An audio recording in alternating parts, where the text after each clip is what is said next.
Hello and welcome to Cars at 100, and on today's review I have 2024 Mazda CX-90 PHEV Premium Plus. We're gonna look at this car from outside, check this car on the inside, and see a window sticker on this fully loaded CX-90. So let's not waste any more time and let's jump into it.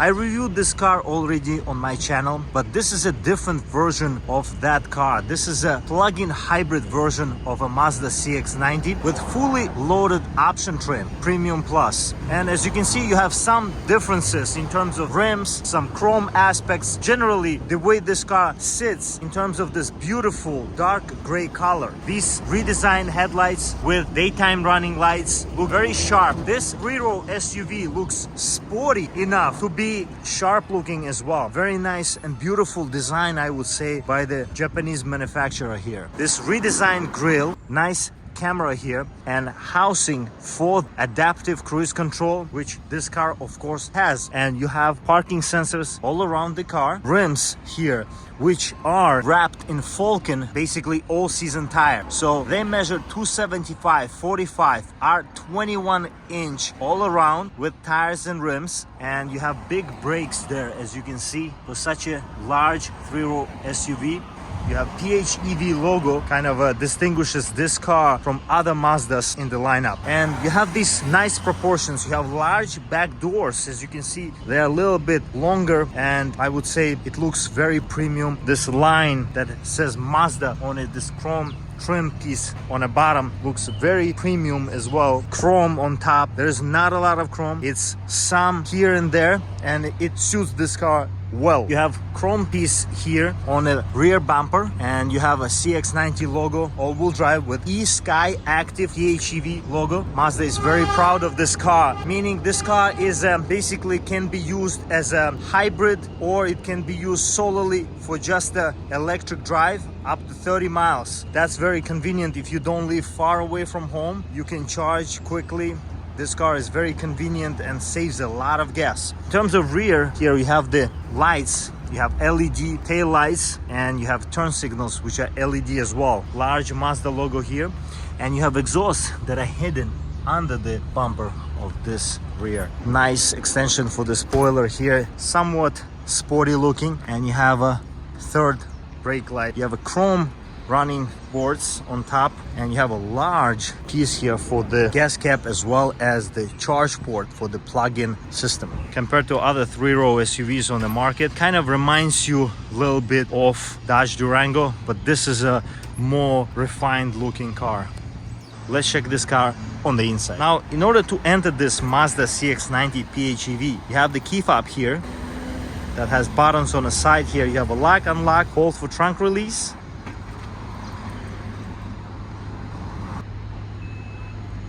And you can also close it with the same button. And you can keep the key fob in your pocket. You have an indentation here to lock the car with a sensor, and side mirrors will fold automatically. And when you unlock it with the sensor behind the door, open the handle, side mirrors will open. And just like this, we'll enter this CX-90 that is fully loaded this time compared to one that I reviewed. And let's see the differences on the inside, which are mostly on the inside. You have a nice automatic seats, nice leather here. You have this golden trim piece for the seats, and you have this gold stitching around, all around. Automatic up and down in terms of the windows in this car. Interesting piece here, looks like a carbon fiber, but it's a plastic piece mixed with some different trim piece here. Nice door opener handle here, soft touch here, soft touch here, soft touch here, hard plastic. And you have a speaker housing here. This time we have a Bose optional sound system. And if we step inside, now we can see two screens here. Layout and everything else,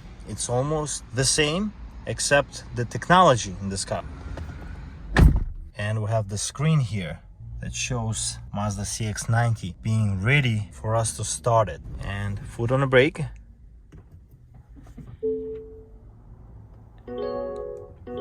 And yes, the car is on right now, but it's so silent because it's in an EV mode. And that EV mode is shown on the left here. This is whole screen, and there is no more just sections of digital like it was before on CX-9. Now it's fully digital speedometer here. And when we go to different modes, we have different views for this.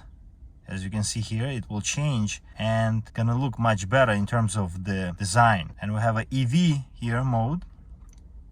And as you can see, it will change once again. And this is your electric basically drive. This is more of how this car can be driven only by electric battery. And this is your gas meter here. You have 2 meters here because this is a plug-in hybrid. You can use it for electric drive, or you can combine them to save a lot of fuel, which is, as you can see here, 78.6 miles per gallon combined as this car has been driven. It's a very, very economical 3-row SUV. You have this design that is unique for Mazda, has been redesigned recently from CX-9. As I reviewed this car earlier on the channel, in terms of the quality of materials are the same. You have lots of options here. Now you have a 360 camera here that is convenient as well, and you have a trajectory, as you can see, in terms of lines for parking, and generally very easy to use car. You have climate control options here that are buttons. You know, you have many buttons, but all of them laid out conveniently in front of you. You can adjust the fan speed here, you can adjust temperature by these dials, and I prefer this compared to the all screen design that's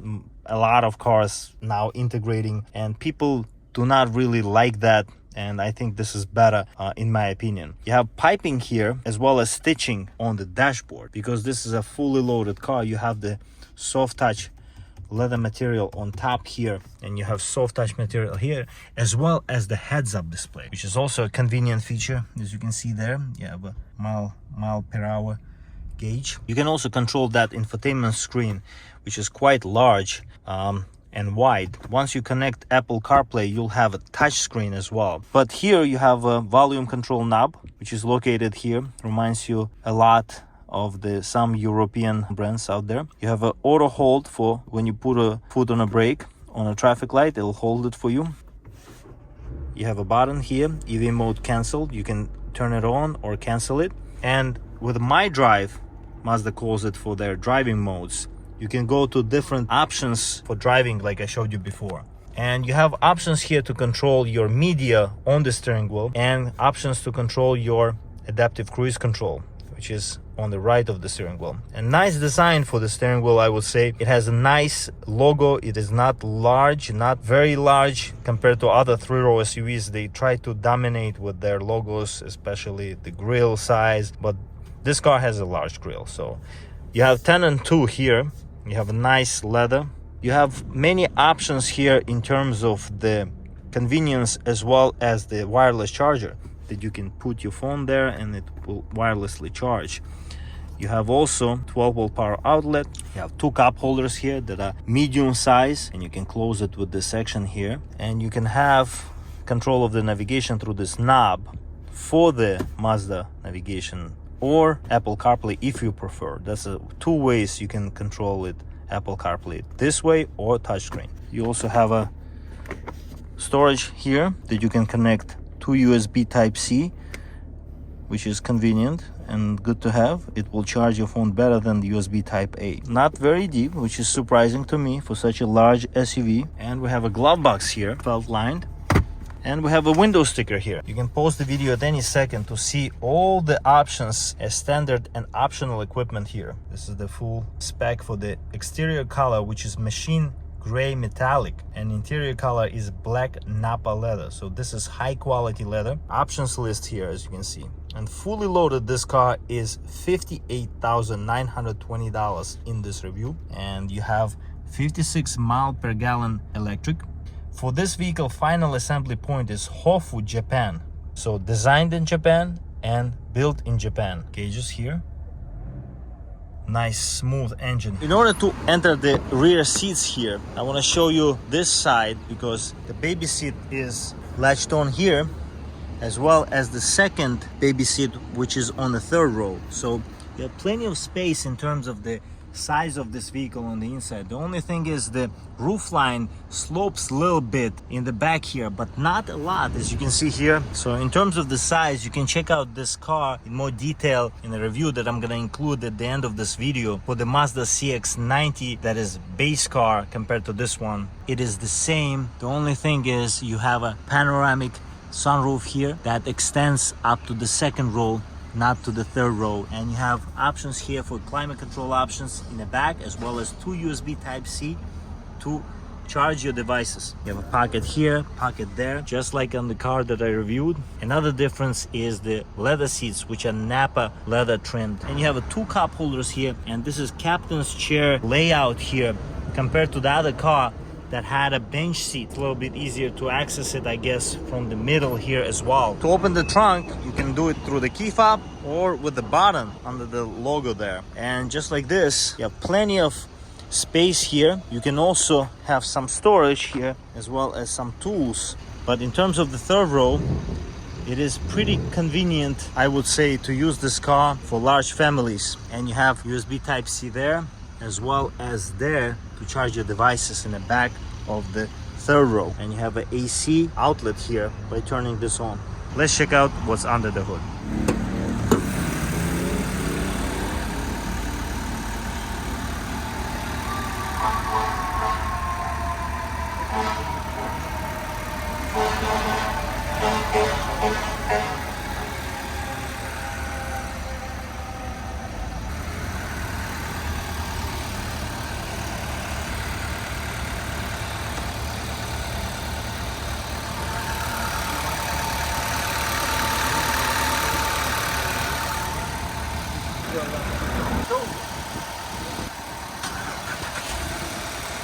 If you enjoyed today's review of this 2024 Mazda CX-90 PHEV with Premium Plus, and if you have questions about this car, please leave a comment and I'll get back to you. Also, if you are interested in getting this or any other car in terms of lease or finance, refer to the company behind me. I'll include their information in the description box as well. And I'll see you next time. Stay loving cars.